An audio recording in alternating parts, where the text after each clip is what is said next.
నమస్తే friends, welcome to చల్లాస్ kitchen. ఈరోజు మన వీడియో సమ్మర్ స్పెషల్ మామిడికాయ పప్పు. నేను దీంట్లో ఎక్స్ట్రా టేస్టీ కోసం దోసకాయ కూడా వేసుకుంటున్నాను. చాలా కమ్మగా టేస్టీగా ఉంటుంది. ఇంకా రెసిపీ స్టార్ట్ చేద్దాం. ఫస్ట్ నేను పప్పును ఉడికించుకుంటున్నాను. దీనికోసం నేను 1/2 కిలో కందిపప్పు తీసుకొని అరగంట ముందు బాగా శుభ్రంగా కడిగి నానబెట్టి పక్కకు పెట్టుకున్నాను. ఇప్పుడు ఆ పప్పులో ఒక 2 పెద్ద సైజు దోసకాయలు తీసుకొని చిన్న ముక్కలుగా కట్ చేసి వేసుకుంటున్నాను. తర్వాత 2 టమాటాలు కూడా వేసుకున్నాను. వీటితో పాటు 4 పచ్చిమిర్చి ముక్కలు కూడా వేసుకున్నాను. మరియు కట్ చేసి ఉంచుకున్న మామిడికాయ ముక్కలు కూడా వేసుకున్నాను.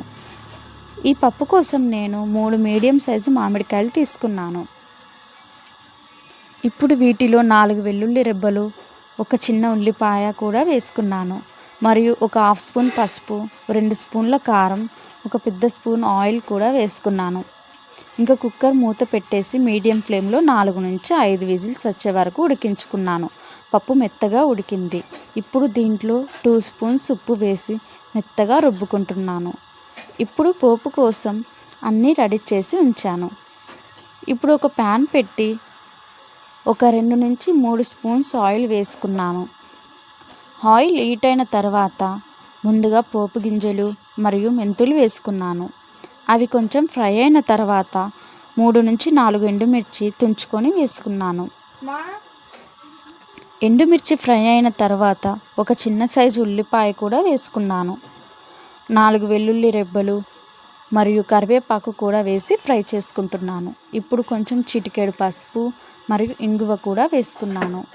ఇవి మొత్తం ఫ్రై అయిన తర్వాత ఉడికించి పక్కకు పెట్టుకున్న పప్పును కూడా వేసి మూత పెట్టి ఉంచుకోవాలి. ఇప్పుడు పప్పు 1 నిమిషం పాటు ఉడికించుకున్న తర్వాత దీంట్లో కొంచెం సాంబార్ పొడి, కొంచెం కొత్తిమీర వేసి ఇంకొక నిమిషం ఉడికించుకుంటే సరిపోతుంది.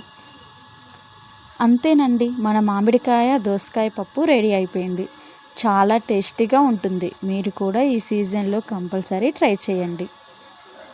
ఈ పప్పు ఉడికించేటప్పుడు మన టేస్ట్ అర్థమవుతుంది. మీకు కూడా కంపల్సరీ